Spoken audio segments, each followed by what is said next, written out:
Students, आज जो हमारा टॉपिक रहेगा वो है क्लास 11th एंड 12th के लिए। क्लास 11th का तो टॉपिक है ही, समुच्चय सेट चैप्टर नंबर फर्स्ट है, लेकिन जो क्लास 12th के लिए हैं ये बहुत ही ज़्यादा इम्पोर्टेंट है। जिन स्टूडेंट्स ने क्लास 11th जो अब 12th में हो चुके हैं, उन्होंने अगर अच्छी तरह नहीं पढ़ी तो उन्हें 12th में बहुत ज़्यादा समस्या आने वाली है। क्यों आने वाली है? क्योंकि स्टूडेंट्स, सेट जो टॉपिक है समुच्चय, उसी टॉपिक से हमें समझ में आएगा कार्टेशियन प्रोडक्ट। कार्टेशियन प्रोडक्ट के बाद 12th जो क्लास है उसके अंदर टॉपिक आता है रिलेशन एंड फंक्शन, जो कि पूरी तरह सेट से रिलेटेड है। अब हमें रिलेशन एंड फंक्शन समझना है तो हमें सेट ज़रूर समझना पड़ेगा। तो आज से हम टॉपिक स्टार्ट करते हैं सेट, ठीक है।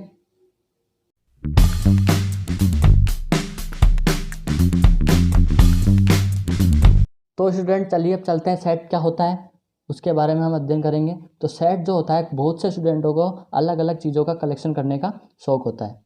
तो जैसे किसी स्टूडेंट के पास अलग अलग तरह के पेन हो तो उनका सेट बना लिया, समुच्चय बना लिया। किसी स्टूडेंट के पास एक ही ऑथर की बहुत सी स्टोरी जो कहानियाँ हैं उसकी बुक्स का सेट हो गया या समुच्चय हो गया।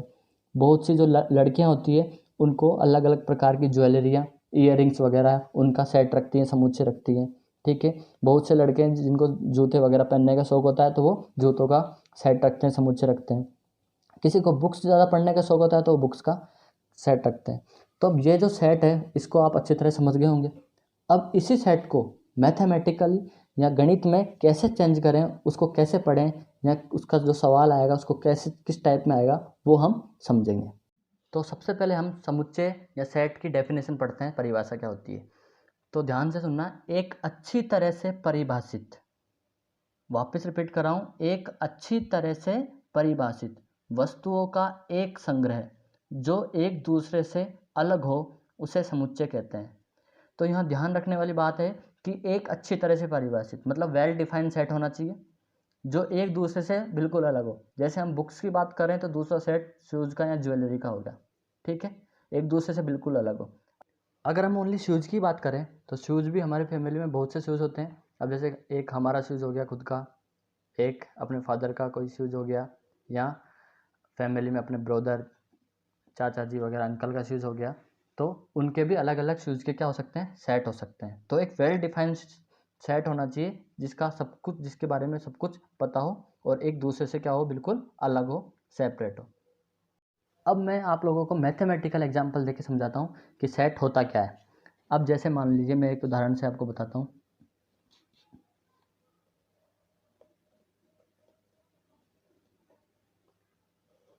एग्जांपल समझाता हूँ। जैसे कोई 1 2 3 4 5, मैंने 5 नंबर लिख दिए। अब ये 5 नंबर का सेट है। अब आप लोगों के दिमाग में आ रहा होगा कि यह क्या लिख दिया मैंने, ठीक है। तो आप लोग इसको क्या बोलेंगे कि ये 1 से लेकर 5, 1 to 5 क्या है, ये नेचुरल नंबर है। तो ये किसका सेट हो गया, 1 to 5 नेचुरल नंबर का, मतलब 1 से 5 प्राकृत संख्याओं का क्या हो गया, सेट हो गया, समुच्चय हो गया, ठीक है। अगर मैं इसकी जगह लिख देता 2 3 5 7 11, मैंने ये लिख दिया, तो ये क्या हो गया। अब ध्यान से देखेंगे तो ये एक अलग प्रकार का सेट है। 2 जानी पहचानी संख्या है, 3 है, 5 है, 7 है, 11 है। अब आप लोगों को ये तो पता है कि साथ ये नेचुरल नंबर है, प्राकृत संख्या तो है, लेकिन साथ में ही क्या दिख रहा है ये आपको, 2 क्या है, एक प्राइम नंबर है, 3 क्या है, एक प्राइम नंबर है, 5 क्या है, एक प्राइम नंबर है, 7 क्या है, एक प्राइम नंबर है, 11 क्या है, एक प्राइम नंबर है। प्राइम नंबर मतलब अभाज्य संख्या, 2 भी एक अभाज्य संख्या, 3 भी एक अभाज्य संख्या, 5 7 और 11। तो ये किसका सेट हो गया कि ये फर्स्ट 5 नंबर, प्रथम 5 अभाज्य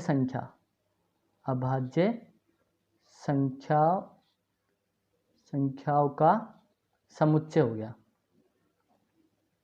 ये क्या हो गया, प्रथम 5 अभाज्य संख्याओं का समुच्चय होगा, फर्स्ट 5 प्राइम नंबर का सेट हो गया ये।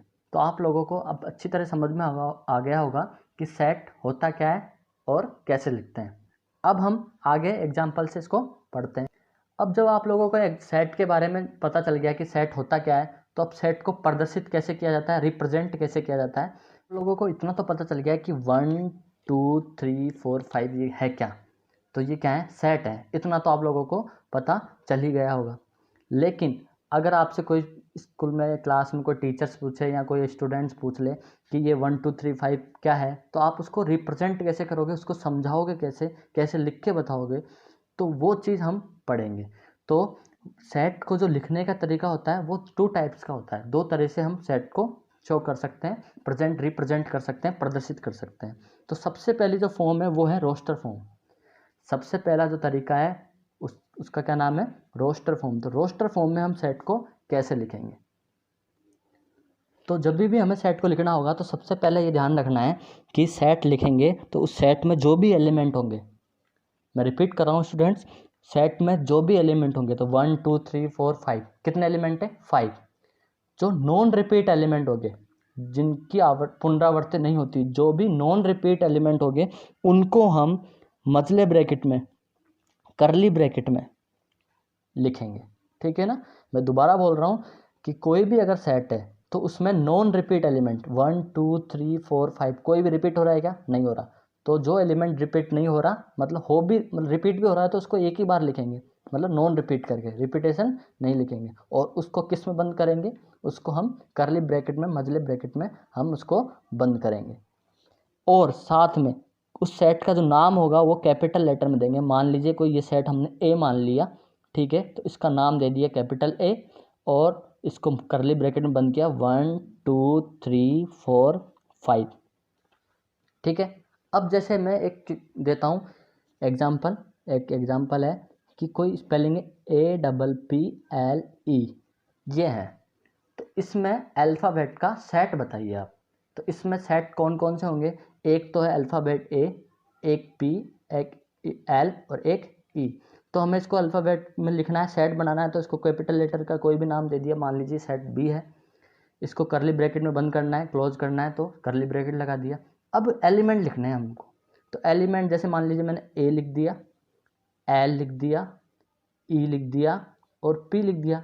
इसका मतलब कितने एलिमेंट है इसके अंदर, 1 2 3 4 हैं, लेकिन यहाँ कितने अल्फ़ाबेट थे, 5। तो पी डबल बार रिपीट हो रहा था, तो हमें डबल रिपीट नहीं करना, हमें सिंगल एलिमेंट लिखना है। तो ALEP, एप्पल में कितने एलिमेंट है, 4 एलिमेंट है। ठीक है। दूसरी चीज़ हमें ये ध्यान रखनी है कि जैसे मैंने यहाँ पर इसका जो ऑर्डर था ना वो चेंज कर दिया।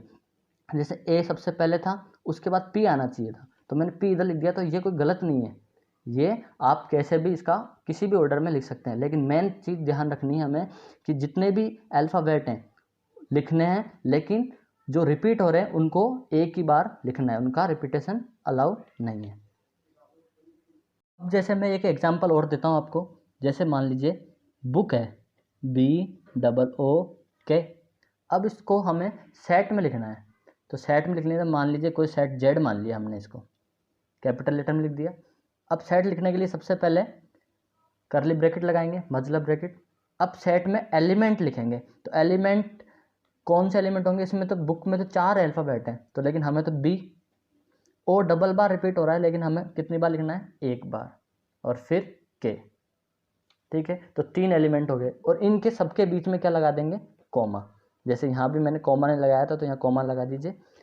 1 2 3 इनके सबके बीच में पहले से कॉमा लगा रखा है। तो यहाँ ध्यान रखना है कि सबसे मेन बात है कि इसको ब्रैकेट में बंद करना है और कॉमा लगा देना है। ठीक है। अब जो समुच्चय या सेट को रिप्रेजेंट करने का जो नेक्स्ट फॉर्म है वो है सेट बिल्डर फॉर्म। इसे सेट बिल्डर फॉर्म कहते हैं। ठीक है। तो इसमें क्या होता है वो देखिए। अब जैसे कोई समुच्चय, जैसे मान लीजिए समुच्चय ए ले लिया, 1 2 3 4 5, ये कोई भी समुच्चय। अब आप लोगों को पता है कि ये क्या है, ये है 1 से लेकर 5, मतलब फर्स्ट 5 नेचुरल नंबर है। क्या है ये, फर्स्ट 5 नेचुरल नंबर है। ठीक है। अब इसको सेट बिल्डर फॉर्म में कैसे लिखेंगे, इसको हमने, ये किस फॉर्म में लिखा हुआ है, ये लिखा हुआ है रोस्टर फॉर्म में। अब इसी को हमें सेट बिल्डर फॉर्म में लिखना है। तो स्टूडेंट, सेट बिल्डर फॉर्म का मतलब होता है कि किसी भी समुच्चय या सेट को उसकी प्रॉपर्टीज़ में लिखना, उसके नियम कायदे क्या हैं, नियम कायदे प्लस कानून में लिखना, उसे क्या बोलेंगे, सेट बिल्डर फॉर्म बोलेंगे। अब जैसे ये है क्या, आप लोगों को पता है ये क्या है। मान लीजिए मैंने एक्स कोई भी वेरिएबल वैल्यू मान ली मैंने, x मान ली, तो ये x इक्वल टू 1 भी हो सकता है, 2 भी हो सकता है, 3 भी हो सकता है, 4 5 भी हो सकता है। तो x is such that x belongs to n और x is less than equal to 5। अब ये जो फॉर्म होगी वो होगी सेट बिल्डर फॉर्म। अब आप देखते ही चक्कर आने लग गए होंगे कि सर ये क्या क्या साइन बना दिए, ये 2 बिंदु क्या बना दिए, ई क्या बना दिए, कोमा बना के ये क्या बना दिया। तो ये साइन है, तो मैं आप लोगों को सब साइन के बारे में बताता हूँ। अब आप लोगों को ये अनुपात जैसा साइन दिख रहा होगा, इसे बोलते हैं सच दैट, ठीक है। ये ई जैसा साइन दिख रहा होगा, इसको बोलते हैं बिलोंग्स टू, ठीक है। और ये क्या आएगा, लेस देन इक्वल टू, इसके बारे में तो आप लोगों को पता ही होगा। अब इसको मैंने ऐसा क्यों लिखा, ये तो सेट बिल्डर फॉर्म हो गई। मतलब क्या है इसका, इसका मतलब है कि x कोई भी वैल्यू हो सकती है, 1 भी हो सकती है, 2 भी हो सकती है, 3 वेरिएबल वैल्यू है, क्योंकि एक वैल्यू तो है नहीं इसके अंदर, इसमें 5 वैल्यू रखी हुई है, तो x की वैल्यू कुछ भी हो सकती है। लेकिन किस नियम में होगी, किस प्रॉपर्टी, कौन सी प्रॉपर्टी में लगेगी कि जो x की वैल्यू होगी, जो भी x के जो एलिमेंट होंगे वो सभी एलिमेंट किस में होने चाहिए, वो प्राकृत संख्याएं होनी चाहिए, नेचुरल नंबर के अंदर बिलोंग होने चाहिए। अब जैसे 1 2 3 4 5, सबसे पहली बात तो ध्यान से देखोगे तो 1 से 5 ये क्या है, प्राकृत संख्या का ही पार्ट है ना, तो हमने लिख दिया x बिलोंग्स टू n, मतलब ये प्राकृत संख्या नेचुरल नंबर के ही पार्ट है, नेचुरल नंबर के क्या है, सेट है। फिर दूसरा नियम लग रहा है कि ये क्या एक से प्राकृत संख्या है तो 1 2 3 अप टू इन्फिनिटी तक जाती है, लेकिन ये क्या 5 से ज़्यादा बढ़ रही है क्या, नहीं, लेकिन 5 तो शामिल है ना, इसलिए जो x की वैल्यू होगी ना वो 5 से छोटी और बराबर होगी। तो इसको इस फॉर्म में लिखा ना, ये क्या कहलाता है, सेट बिल्डर फॉर्म कहलाती है। अब जैसे मैं आप लोगों को क्वेश्चन दूँ, कोई क्वेश्चन है, सेट है A और ये किस फॉर्म में, पहले तो वो बताना, 0 1, ये हो गया मान लीजिए 8, ये हो गया 27, ये हो गया 64, ठीक है। तो सब कुछ देखते आप लोगों को पता चल जाएगा कि सर ये तो लिखा हुआ है हमारा रोस्टर फॉर्म में, 0 1 8 27 64। अब हमें अगर इसे लिखना है किस फॉर्म में, सेट बिल्डर फॉर्म में लिखना है, तो कैसे लिखेंगे, सबसे पहले x a है, सेट क्या है, a है, a तो है, लेकिन यहाँ कोई ना कोई रूल लग रहा है, तो सबसे पहले ध्यान से देखेंगे तो 0 1 8 27 64, तो 0 शामिल है, तो 0 किस में आता है, 0 आता है पूर्ण संख्या में, होल नंबर में। इसका मतलब जो x होगा, ठीक है ना, वो क्या होगा, एक होगा होल नंबर होगा, क्या होगा, होल नंबर। पहली चीज़ तो हमें ये पता चल गई।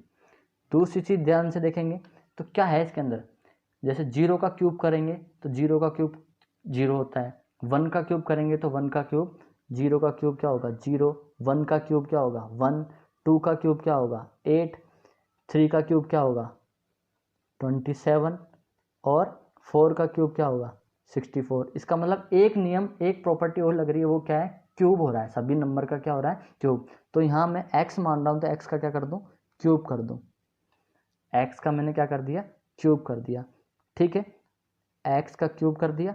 और दूसरी चीज़ क्या हो रही है, दूसरी चीज़ ये हो रही है कि ये जो नंबर है वो किससे छोटे हैं, वो 4 से छोटा है, सॉरी 4 तो शामिल है, 5 से छोटा है, तो क्या लिखूंगा, x इज लेस देन 5।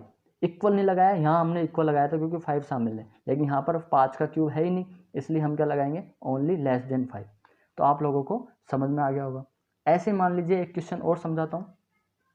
तो क्वेश्चन है कि कोई सेट है B और वो क्या लिखा हुआ है, वो लिखा हुआ है रोस्टर फॉर्म में 2 5 10 17 26, ठीक है। अब इसे हमें सेट बिल्डर फॉर्म में कन्वर्ट करना है। तो सेट बिल्डर फॉर्म के लिए हमें पता है कि सबसे पहले हमें इसकी प्रॉपर्टी पता होनी चाहिए कि इसमें क्या प्रॉपर्टी लग रही है। तो इस क्वेश्चन को ध्यान से देखेंगे ना, तो देखिए ये हो रहा है 1 + 1, ये हो रहा है 4 + 1, ये हो रहा है 9 + 1, और ये हो रहा है 16 + 1, और ये हो रहा है 25 + 1। अब हमें कोई ना कोई प्रॉपर्टी तो देखनी पड़ेगी। अब 1 + 1 4 + 1 9 + 1, अभी भी हमें प्रॉपर्टी नहीं दिख रही, तो मैं यहाँ ऐसे कर दूँ 1 का स्क्वायर + 1, 2 का स्क्वायर + 1, इस 9 को 3 का स्क्वायर + 1, 16 को 4 का स्क्वायर + 1, 5 का स्क्वायर + 1। अब ध्यान से देखेंगे तो आपको एक प्रॉपर्टी मिल रही है कि यहाँ पर 1 2 3 4 5 मतलब 1 से लेकर 5 जो प्राकृत संख्या है, नेचुरल नंबर है, उनका पहले तो स्क्वायर हो रहा है और उसमें हमें +1 करना है, +1 ऐड करना है। तो अब इसको लिख देते हैं roster form, sorry set builder form में। तो कैसे लिखेंगे, नेचुरल नंबर है तो इसलिए क्या लिखेंगे, n स्क्वायर हो रहा है नेचुरल नंबर का, तो n² + 1 हो रहा है। ठीक है, सच दैट क्या हो रहा है इसके अंदर, जो n जो है, ये वाला n वो किस में बिलोंग्स करेगा, वो बिलोंग करेगा, उसकी सारी वैल्यू किस में होगी, नेचुरल नंबर में होगी। ठीक है, उसकी सारी वैल्यू किस में होगी, नेचुरल नंबर में। ठीक है, और दूसरी चीज़, ये सब किसके इक्वल है, 1 2 3 4 5, 5 के बराबर है और 5 से छोटे हैं। इसका मतलब n जो होगा वो <= 5 होगा। इसको ऐसे लिख दिया। अब कोई स्टूडेंट सोचे कि सर यहाँ आपने n क्यों लिखा, x क्यों नहीं लिखा, तो कोई दिक्कत नहीं है, यहाँ पर x लिख दीजिए, x² + 1 हमने x मान लिया। अब x की जो वैल्यू है यहाँ सच डेट लगा दिया, x की जो वैल्यू यहाँ पर हमने n वैल्यू मानी थी, यहाँ पर x मान लो, x belongs to n, x is <= 5। तो ये हमारी क्या हो गई, सेट बिल्डर फॉर्म हो गई। अब आप लोगों को सेट समझ में आ गया होगा।